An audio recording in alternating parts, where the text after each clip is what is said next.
The missile hit at exactly 5:47 hours. Lieutenant Harper Collins was underneath F-35C tail number 307, her hands deep in the landing gear hydraulics, when the world exploded. The shockwave lifted her off the ground and slammed her against the jet's fuselage hard enough to crack two ribs she wouldn't discover until hours later. Before she could process what was happening, the second missile struck, this one hitting the fuel depot 300 yards away, with enough force to create a fireball that turned pre-dawn darkness into artificial daylight. Harper rolled out from under the F-35, her maintenance coveralls soaked with hydraulic fluid and now blood from a cut somewhere on her scalp. Her ears were ringing, but through the high-pitched whine she could hear screaming, alarms, and the distinctive sound of aircraft engines, the wrong kind of aircraft engines coming from the wrong direction. "Incoming! Multiple impacts!" The voice over the emergency frequency belonged to someone whose vocal cords were shredding from the effort of being heard over explosions. "This is not a drill. Base is under attack."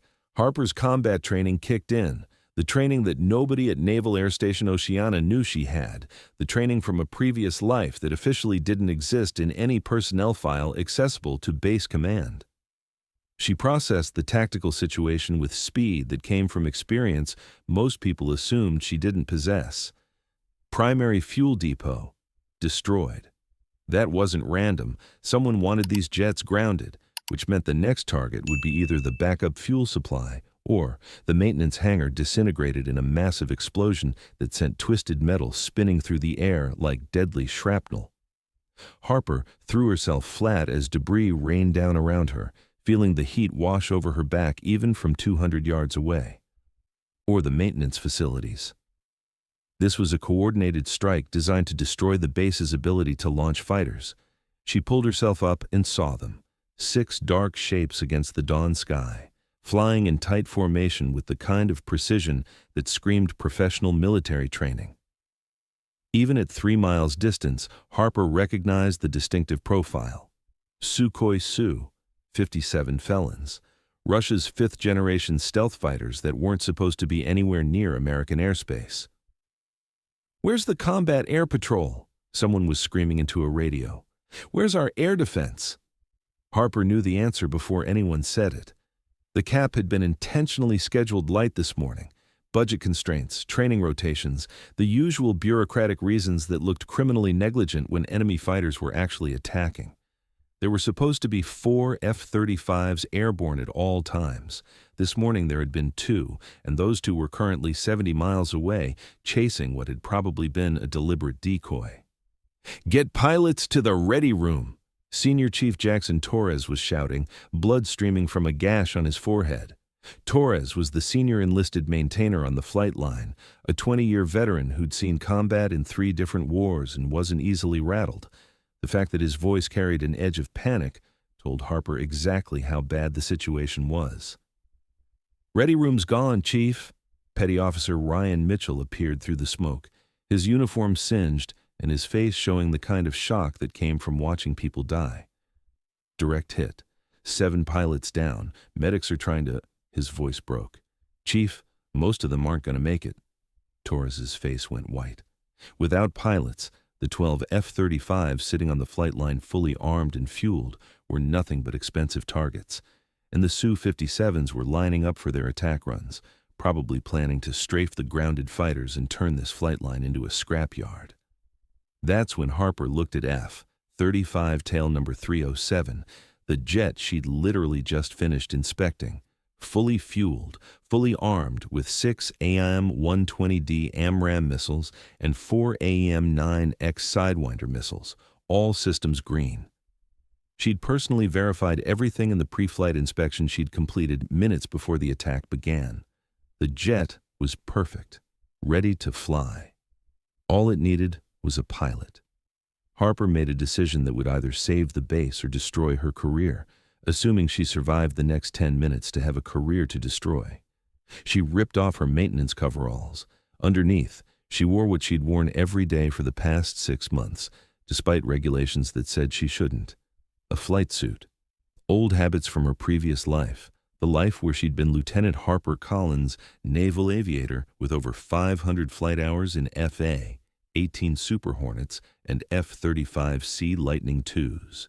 The life that had ended 6 months ago when a combination of psychological evaluations, command decisions, and bureaucratic bullshit had gotten her grounded and reassigned to maintenance. The official reason was medical concerns regarding stress response and authority compliance. The real reason was that she'd questioned orders during a classified operation, been proven right, but made senior officers uncomfortable in the process.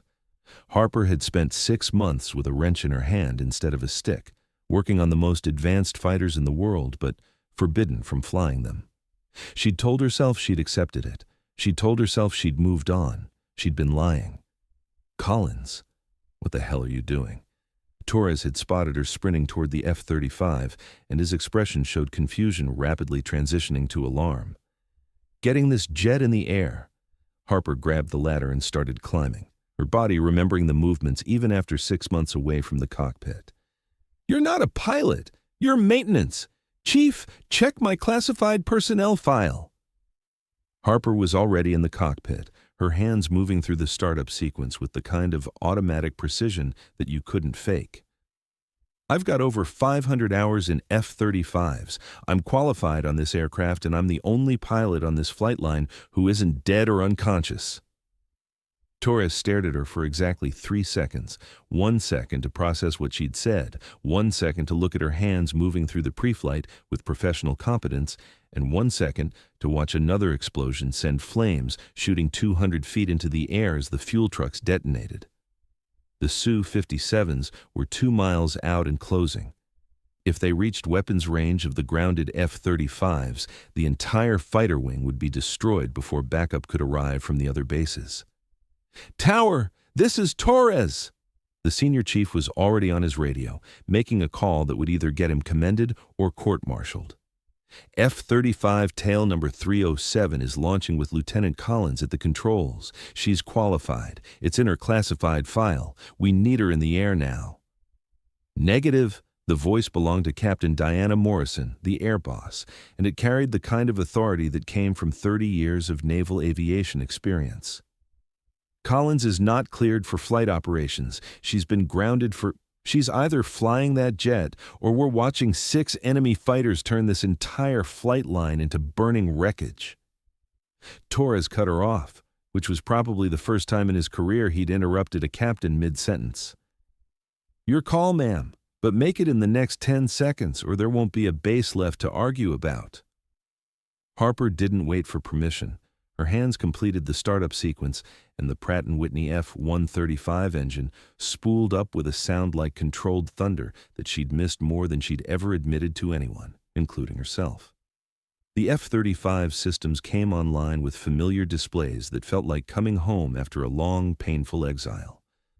There was a pause that lasted maybe 5 heartbeats, an eternity when measured in the closing distance of enemy fighters.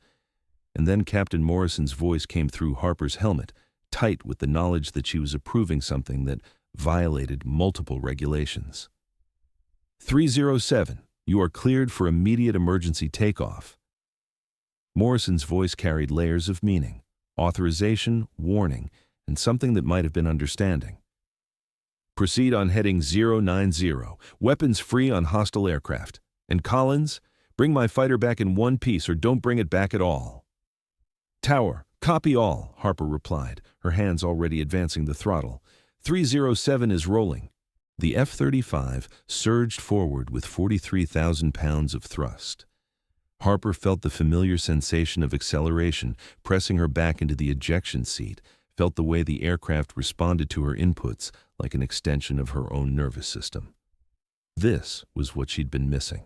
Not just the flying, but the purpose, the sense of being exactly where she was supposed to be, doing exactly what she'd been trained to do. The jet lifted off after less than 800 feet of runway. Harper immediately transitioned to a combat climb, gaining both altitude and speed, while the F-35 sensor systems painted a tactical picture that was developing with terrifying speed. 6 Su-57 felons, now 90 seconds from weapons range of the grounded American fighters. They were flying in a tactical formation that suggested these weren't random attackers. This was a coordinated military strike by professional pilots who'd trained for exactly this kind of mission. The surprise attack, the precisely targeted opening strikes to disable response capabilities, the timing to catch the base at its most vulnerable moment. This was textbook. But textbooks didn't account for Harper Collins. 307 Tower, came Lieutenant Marcus Chen's voice from air traffic control. Chen was the morning watch officer, and Harper could hear the strain in his voice. Be advised, you are Winchester. You have full weapons load, but you are one fighter against 6 bandits. Recommend you establish defensive CAP and wait for backup. 2 F-35s inbound from Norfolk, ETA 7 minutes. Tower, negative, Harper replied, her voice carrying the calm authority of someone who'd made similar decisions before, even if nobody at Oceana knew about them. In 7 minutes, those Su-57s will have completed their attack runs, and every fighter on our flight line will be destroyed. I'm engaging now. 307, be advised. Tower, I appreciate the concern, but I've got a firing solution and I'm taking the shot. 307, Fox 3 times 6. Harper's thumb pressed the launch authorization, and the F-35 shuddered as all 6 AIM-120D AMRAAM missiles dropped from the internal weapons bay in rapid sequence. The missiles ignited and streaked away at Mach 4, their active radar seekers locked on targets that had approximately 15 seconds to realize they'd gone from hunters to prey.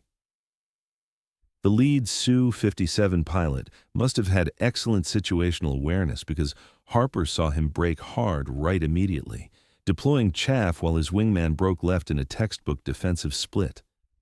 The other 4 fighters scattered, their tight formation discipline dissolving as they realized they were under attack from a direction they hadn't anticipated. Harper's first missile struck the No. 3 Su-57 before its pilot even processed that he was being engaged.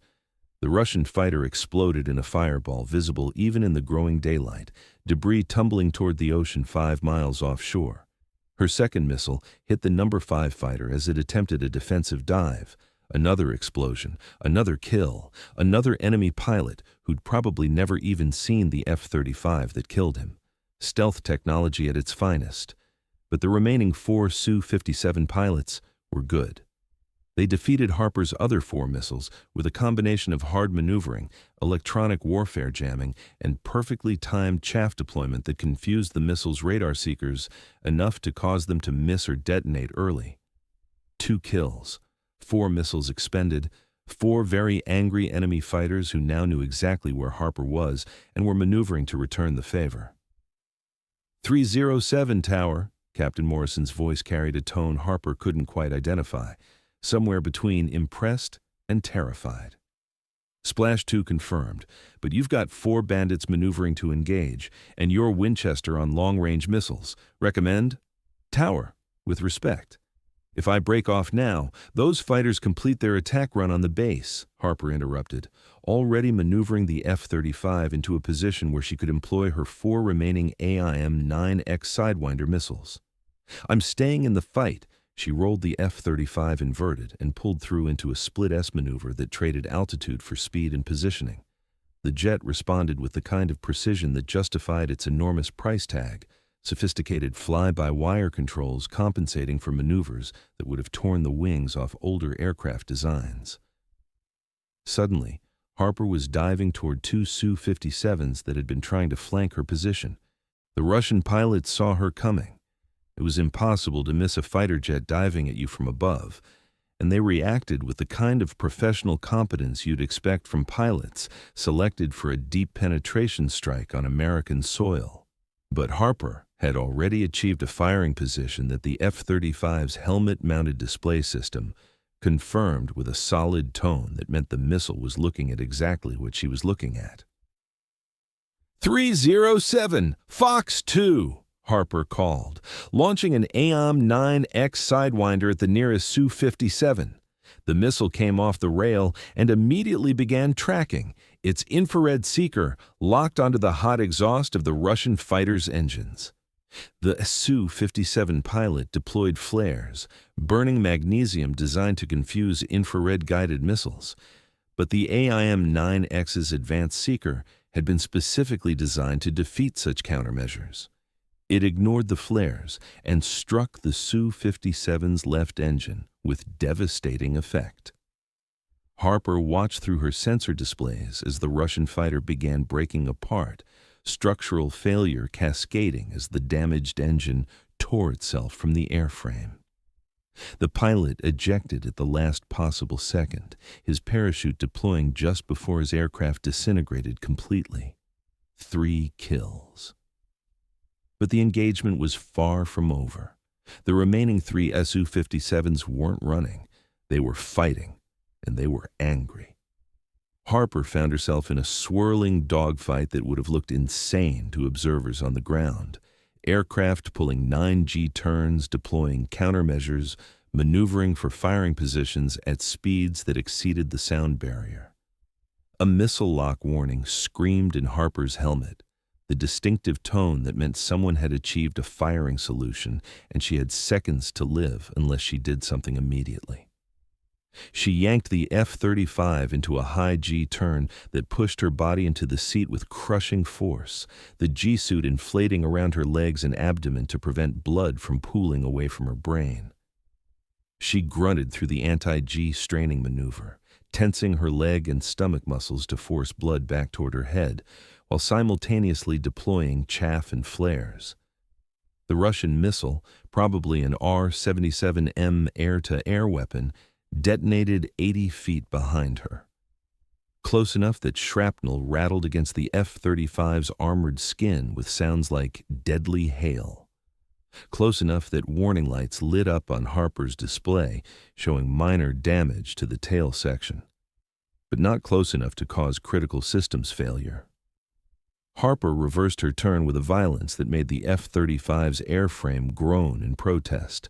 She was bleeding energy fast. These kinds of maneuvers turned airspeed into altitude or turning radius, and you couldn't keep doing it forever without running out of the kinetic energy that kept you airborne. But she'd achieved something valuable. She'd reversed the engagement geometry and now had a firing position on the Su-57 that had just tried to kill her. 307 Fox 2. Another Sidewinder, another perfect track, another Russian fighter turning into an expanding fireball as the missile struck home. The pilot ejected, his parachute blossoming as he descended toward the Atlantic Ocean, where he'd be picked up by rescue helicopters and spend the rest of his career trying to explain how his supposedly stealthy fighter had been detected and destroyed by an American pilot he'd never even seen on radar. 4 kills. The remaining 2 Su-57 pilots made a command decision. They disengaged, lighting afterburners and accelerating away from the engagement area back toward international waters. Harper considered pursuit, but checked her fuel gauge and tactical situation. She was down to 2 Sidewinders and had burned significant fuel in the dogfight. Her F-35 had taken damage from shrapnel. Chasing 2 retreating fighters into international waters was a good way to either run out of fuel or escalate an already serious situation into something worse.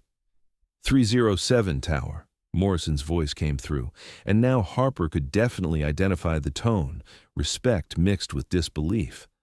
Hostile aircraft are withdrawing, vector back to base for landing, and Collins. That was the most impressive flying I've seen in 30 years of naval aviation. Tower, 307 copies, RTB, Harper replied, bringing the F-35 around in a gentle turn toward Oceana.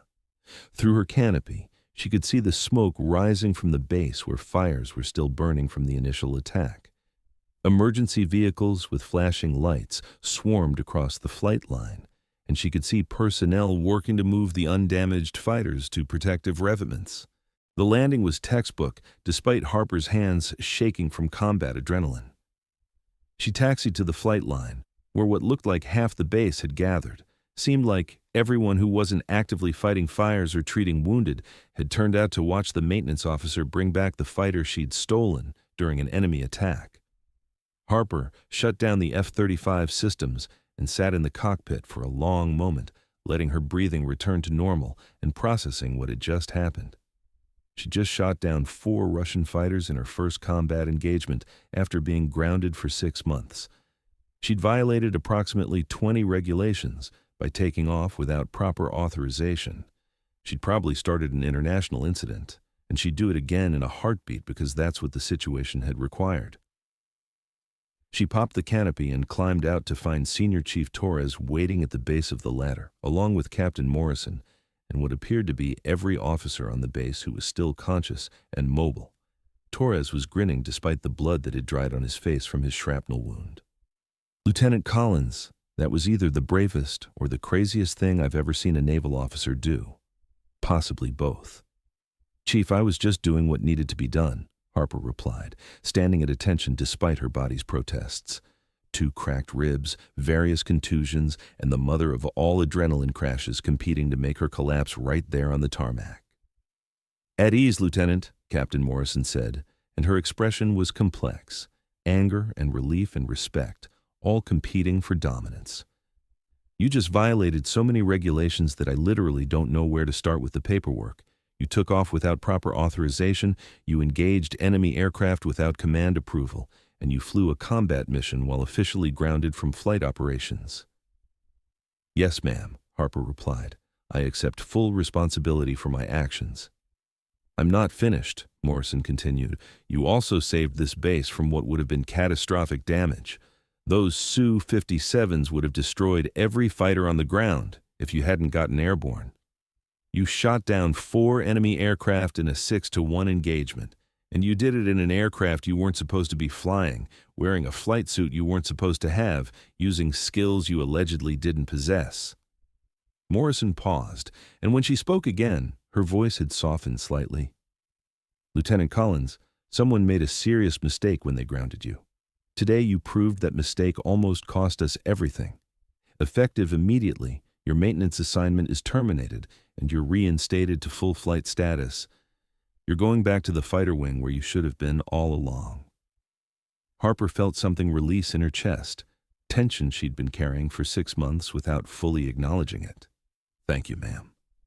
"Don't thank me yet.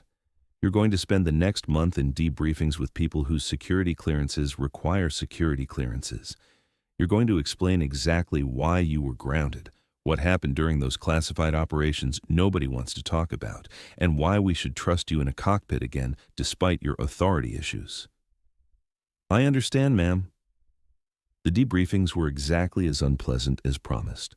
Harper spent days in windowless rooms with officers and intelligence analysts who wanted to know everything about the engagement, her tactical decisions, her weapons employment, her assessment of the Su-57's capabilities, and most importantly, how she'd managed to defeat 4 fighters that were supposed to be among the most advanced in the world. "The Su-57 is an excellent aircraft," Harper explained during one session. "But it's not as stealthy as advertised, and the pilots, while professional, made tactical errors. They committed to an attack profile and didn't adapt quickly when I engaged from an unexpected angle. Also, the F-35 sensor fusion gives me an information advantage that's hard to overstate. I knew where they were before they knew where I was." "And your decision to fire all 6 AMRAAMs simultaneously?" the interrogator asked. "That's not standard doctrine. Standard doctrine assumes you have multiple fighters and time to coordinate. I had neither. Overwhelming them immediately with multiple inbound missiles forced them to react defensively and broke up their formation. It created opportunities I could exploit. But the questions that caused the most argument weren't about tactics. They were about her psychological evaluations and the reasons she'd been grounded. Your previous evaluation noted persistent failure to follow orders in high-stress situations, one psychiatrist read from her file. Yet today, you disobeyed direct orders and stole a fighter jet. I didn't steal it, Harper corrected. I flew a combat mission in an aircraft I was qualified to operate during a situation where base defense required immediate action. That's a semantic distinction, Lieutenant. With respect, sir, it's the difference between theft and legitimate military operations. I was qualified on that aircraft. The situation required immediate response. I made a tactical decision that saved the base. By disobeying orders. By exercising tactical initiative in a fluid combat situation where waiting for proper authorization would have resulted in catastrophic failure. Harper met the psychiatrist's eyes. Sir, you can call it whatever you want, but those Su-57s would have destroyed every fighter on the ground if I'd waited for permission to do my job. The evaluations went on for weeks, but the conclusion was inevitable. Harper had proven herself in combat in a way that made her previous grounding look increasingly unjustifiable. 3 months after the attack, she was assigned to VFA 41, the Black Aces, one of the Navy's premier fighter squadrons. Her squadron mates were cautious at first. Word had spread about the maintenance officer who'd shot down 4 enemy fighters, but also about her authority issues and the classified incidents that had gotten her grounded in the first place. They watched her carefully during training flights, looking for signs of the problems that had ended her previous flying career.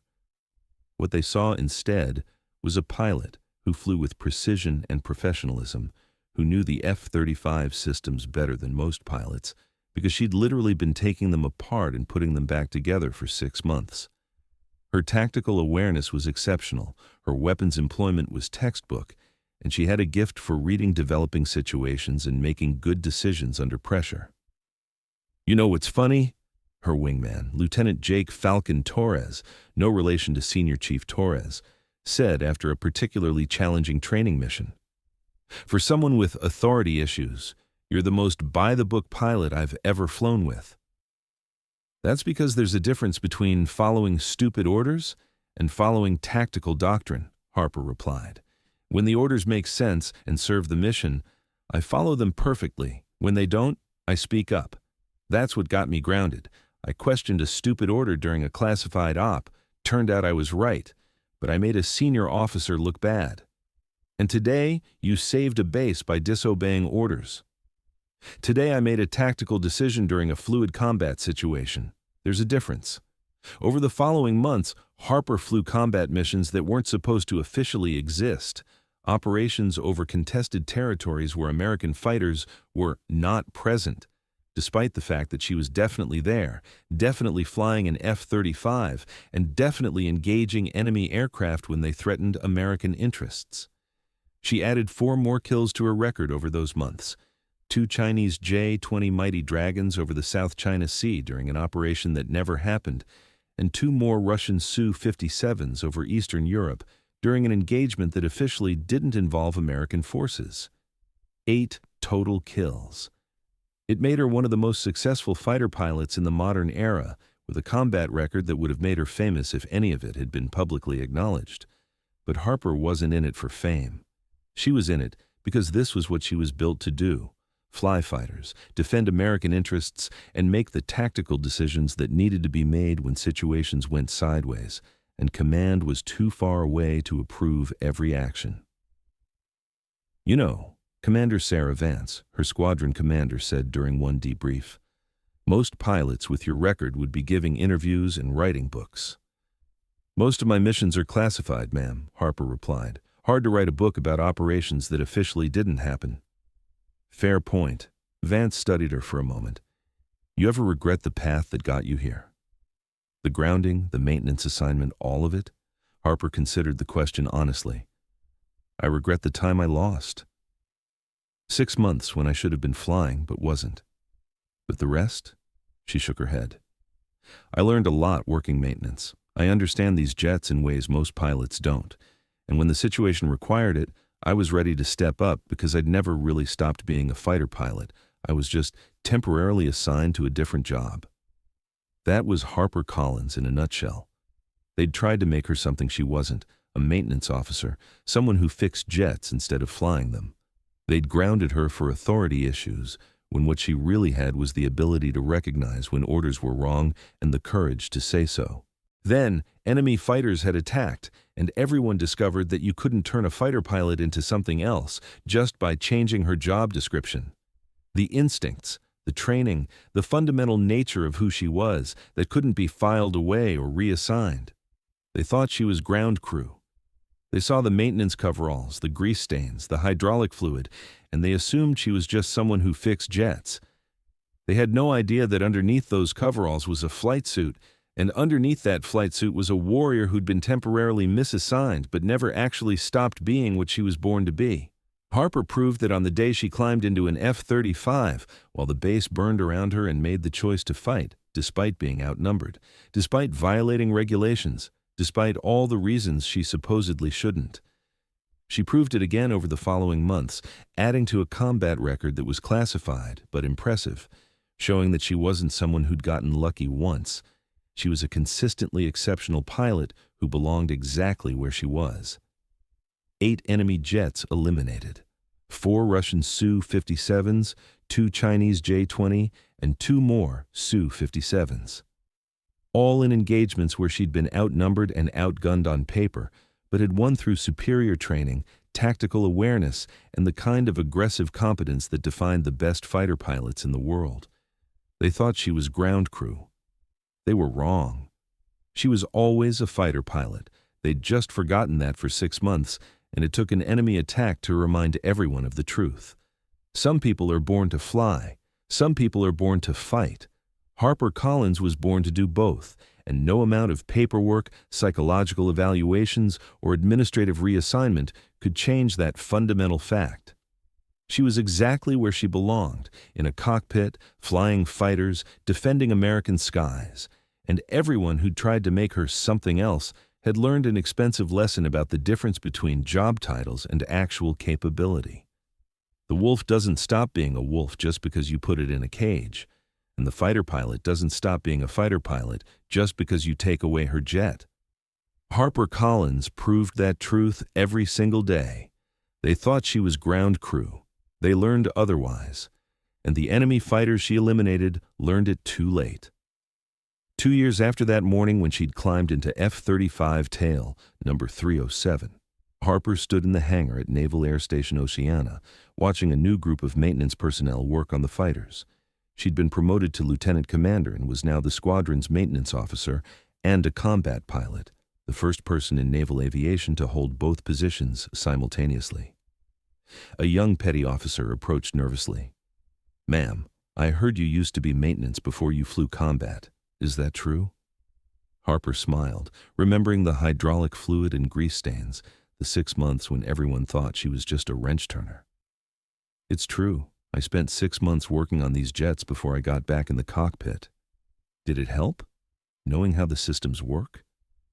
"More than you'd think," Harper replied. "Understanding what's happening mechanically makes you a better pilot. You know the limits, the capabilities, what the jet can really do versus what the manual says." She gestured toward the F-35s lined up on the flight line. "Every person who touches these aircraft, maintenance, ordnance, support crew, they're all part of the mission. But sometimes the person turning the wrench can also pull the trigger. Never assume you know someone's full capabilities just by looking at their current job." The petty officer nodded, processing this wisdom from someone who'd proven that job titles were just words on paper, but capability was what mattered when the bullets started flying. Harper walked out onto the flight line, looking at the jets that had become her life, maintaining them, flying them, fighting in them. She'd found her place, finally, doing both jobs and proving that the best fighter pilots understood their aircraft from the inside out. They'd thought she was just ground crew. She'd shown them she was so much more. Thanks for watching. Don't forget to subscribe for more amazing stories every day.